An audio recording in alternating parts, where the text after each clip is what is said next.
रेशमबाग मैदान में चल रही श्री राम कथा के बीच धीरेन्द्र कृष्ण शास्त्री और श्याम मानव के बीच आस्था, अध्यात्म और तर्क की बहस ने नया मोड़ ले लिया है।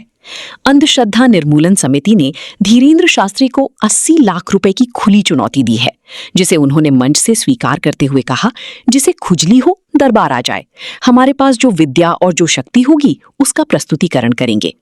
समिति की ओर से श्याम मानव ने धीरेन्द्र शास्त्री के सामने 2 शर्तें रखी हैं। पहली, 10 लोगों के नाम, उनके पिता का नाम, उम्र और मोबाइल नंबर बिना पूर्व जानकारी के सही बताने होंगे। दूसरी, बंद कमरे में रखी 10 वस्तुओं की पहचान करनी होगी। दोनों परीक्षाओं में कम से कम 90% सटीकता अनिवार्य रखी गई है। ये पूरी प्रक्रिया नागपुर में पत्रकारों की मौजूदगी में कराने की बात कही गई है। समिति का कहना है कि यदि धीरेन्द्र शास्त्री ये परीक्षा पास करते हैं तो उन्हें 80 लाख रुपए दिए जाएंगे। मंगलवार को कथा मंच से चुनौती स्वीकार करते हुए धीरेन्द्र शास्त्री ने कहा कि वे कोई जादूगर नहीं हैं, बल्कि ईश्वर की प्रेरणा से लोगों का मार्गदर्शन करते हैं।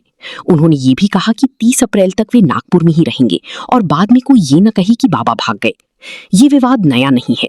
जनवरी 2023 में भी नागपुर दौरे के दौरान श्याम मानव ने धीरेन्द्र शास्त्री को 30 लाख रुपए की चुनौती दी थी। उस समय भी दोनों पक्षों के बीच तीखी बयानबाजी हुई थी। इस बार इनाम की राशि बढ़ाकर 80 लाख कर दी गई है, जिससे विवाद और गर्म हो गया है। नागपुर में इस विवाद ने राजनीतिक रंग भी ले लिया है। धीरेन्द्र शास्त्री के हालिया बयानों, विशेषकर छत्रपति शिवाजी महाराज पर की गई टिप्पणी को लेकर पहले से ही विवाद चल रहा है।